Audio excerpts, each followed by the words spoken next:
സാമൂഹ്യ ക്ഷേമ പെൻഷൻ തട്ടിപ്പ് പുറത്തു വന്നതിന് പിന്നാലെ സംസ്ഥാനത്ത് അംഗീകാരമില്ലാത്ത സ്കൂളുകളുടെ കണക്കും പുറത്തു വന്നിരിക്കുകയാണ്.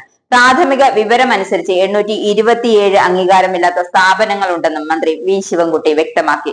ഇക്കാര്യത്തിൽ അടുത്ത ഘട്ട നടപടി ഉടൻ തന്നെ ഉണ്ടാകും. ഇതുമായി ബന്ധപ്പെട്ട കാര്യങ്ങൾ ചർച്ച ചെയ്യുന്നതിന് മുഖ്യമന്ത്രി യോഗം വിളിച്ചു ചേർത്തിട്ടുണ്ട്. സ്കൂളുകളുടെ പട്ടികയും ലഭ്യമായ വിവരങ്ങളും മുഖ്യമന്ത്രിക്ക് കൈമാറുമെന്നും മന്ത്രി വ്യക്തമാക്കി. ക്ലാസ് മുറികളിൽ ബോഡി ഷേമിംഗ് അടക്കം വിദ്യാർത്ഥികളുടെ ശാരീരികവും മാനസികവുമായ അവസ്ഥയെ പ്രതികൂലമായി ബാധിക്കുന്ന പ്രവർത്തനങ്ങൾ അധ്യാപകരിൽ നിന്നോ സ്കൂൾ അധികാരികളിൽ നിന്നോ ഉണ്ടാകാൻ പാടില്ലെന്നും മന്ത്രി വ്യക്തമാക്കി. അതുപോലെ തന്നെ വിദ്യാർത്ഥികളിൽ നിന്ന് ഈടാക്കുന്ന വാഹന വാടക ഉൾപ്പെടെയുള്ള ഫീസ് സംബന്ധിച്ച ആവശ്യങ്ങൾ ക്ലാസ് മുറികൾ മറ്റു കുട്ടികളുടെ സാന്നിധ്യത്തിൽ അധ്യാപകരോ സ്കൂൾ അധികൃതരോ വിദ്യാർത്ഥികളോടോ ചോദിക്കരുത്. ഇപ്പോൾ എല്ലാ രക്ഷിതാക്കൾക്കും മൊബൈൽ ഫോണുണ്ട്. അവരോട് നേരിട്ട് വേണം ഇത്തരം കാര്യങ്ങൾ ഉന്നയിക്കാനെന്നും മന്ത്രി വ്യക്തമാക്കി. സംസ്ഥാനത്തെ ITIകളിൽ ശനിയാഴ്ച അവധിയും ആർത്തവ അവധിയും പ്രഖ്യാപിച്ചിട്ടുണ്ട്. അവധി പ്രഖ്യാപനം നടത്തിയത് മന്ത്രി തന്നെയാണ്.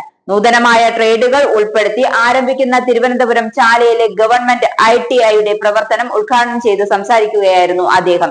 ITIകളിൽ വനിതാ ട്രെയിനികൾ മാസത്തിൽ 2 ദിവസം ആർത്തവ അവധി അനുവദിക്കും. ഇന്നത്തെ കാലഘട്ടത്തിൽ എല്ലാ മേഖലകളിലും വനിതകൾ പ്രവർത്തിക്കുന്നു.